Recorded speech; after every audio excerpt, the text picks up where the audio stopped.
Welcome to Inside CDPH, an inside look at the more than 200 different programs here at the California Department of Public Health.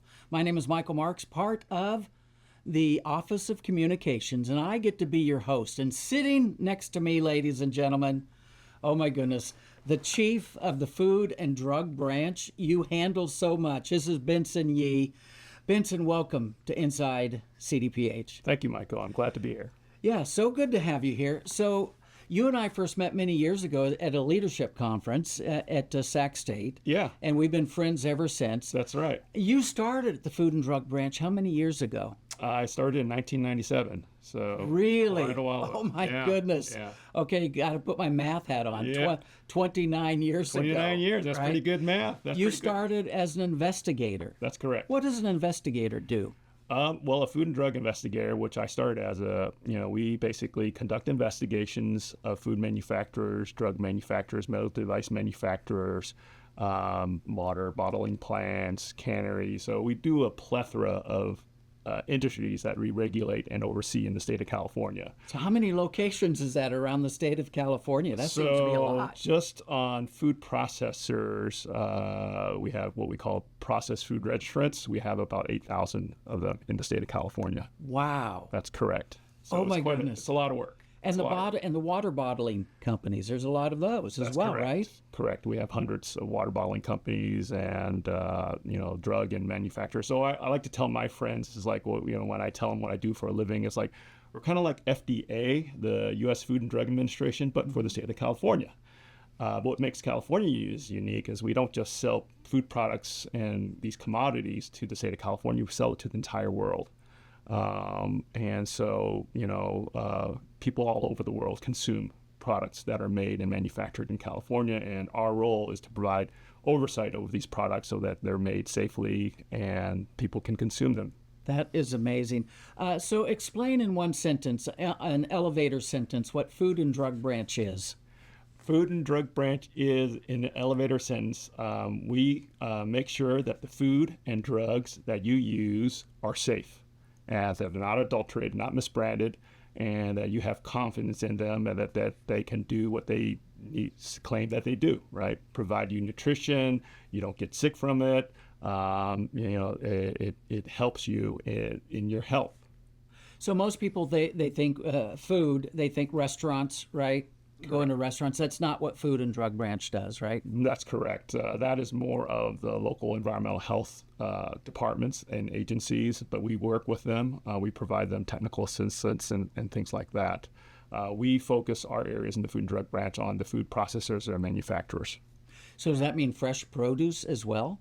The manufacturers of that?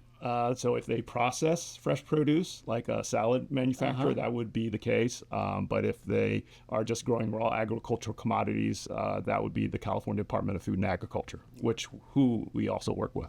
Now, we have so many new people here at CDPH every week, every month. There's so many new people here. So what do you think would be most surprising to those people who are new at CDPH as to what you guys do? I think people would be surprised to find out that what we do in FDB, we call it FDB in Food and Drug Branch, that we touch commodities all over the state.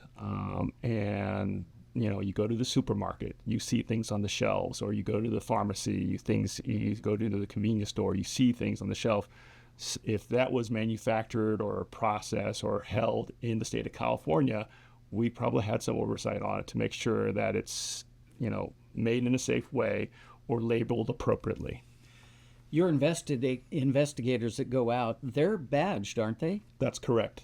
They're peace officers. They're peace officers. They Correct. Carry weapons with them, and they're badged. Correct. Why is that important? We also have the power to arrest.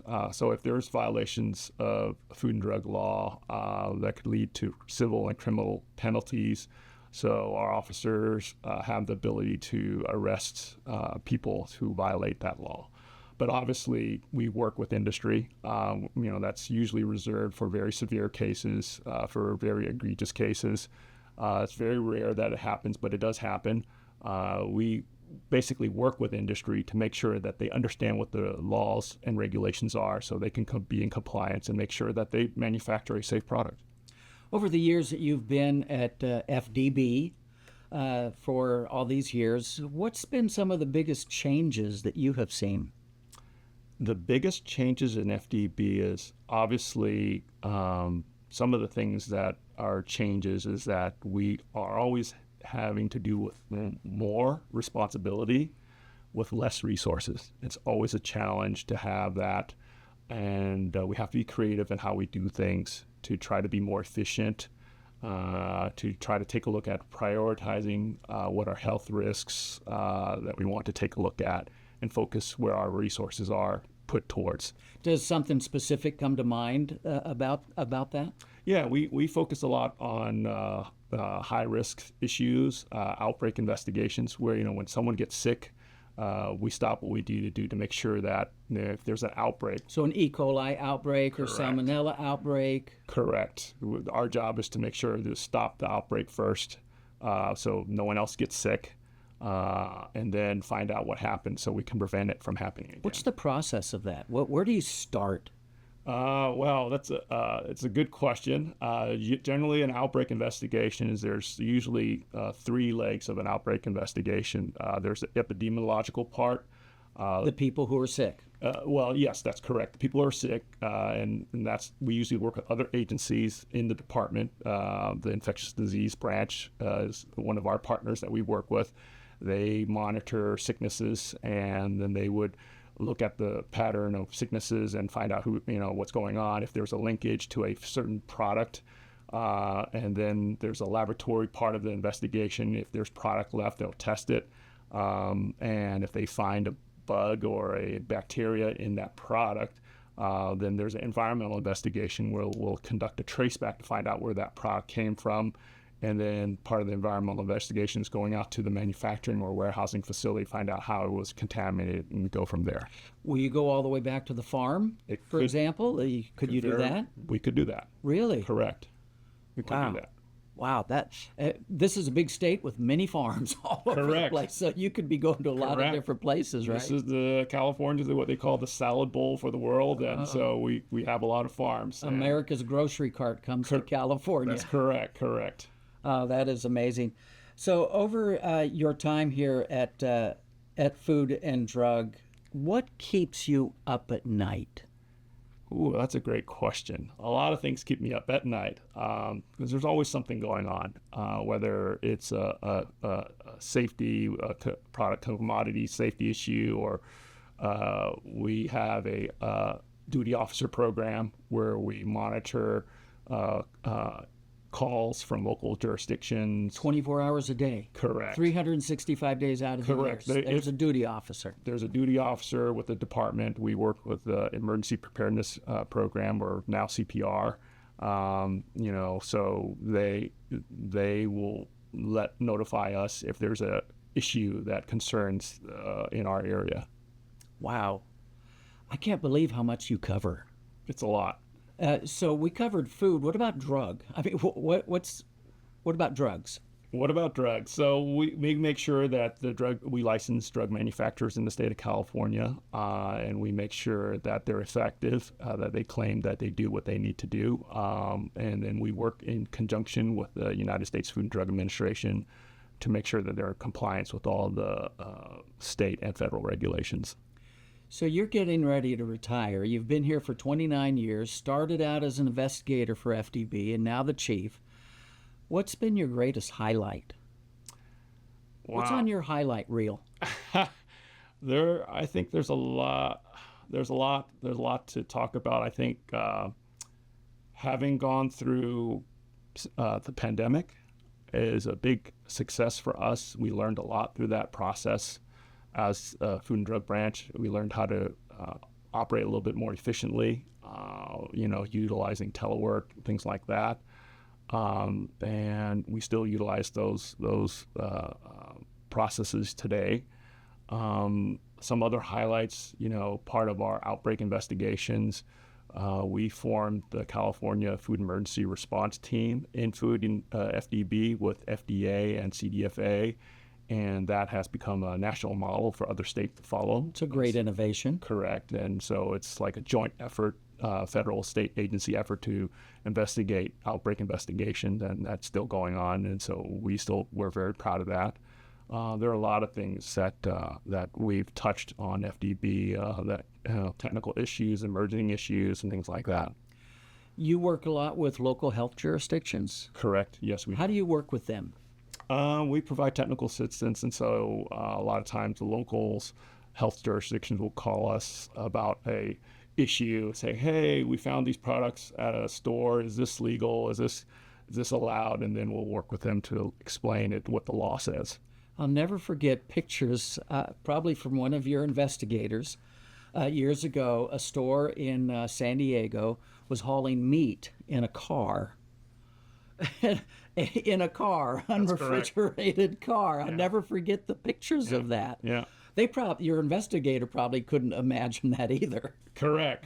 Yeah, that was a unique situation in which... You remember that? Yeah, I do remember that, in which they were selling and moving meat out of an unrefrigerated personal car. Yes.